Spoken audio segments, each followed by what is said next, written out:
咁你自己有冇啲咩特別嘅願望啊？最想做同屋企人一齊？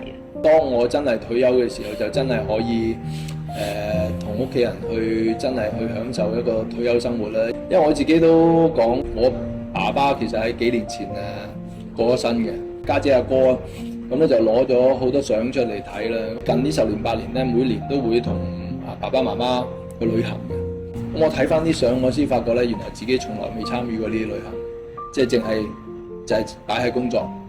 咁自己都覺得好內疚，自己要喺關顧屋企人，亦都要做多啲。我係好感謝我太太嘅，因為其實我太太係由我啱啱加入警隊，我哋就開始認識，我嗰個工作模式都係咁樣樣嘅啦。咁所以佢係真係冇怨言嘅，因為屋企好多事都係靠佢去處理。咁所以頭先你問我最大嘅願望係咩？當我退休嘅時候就可以真真正正陪下屋企人。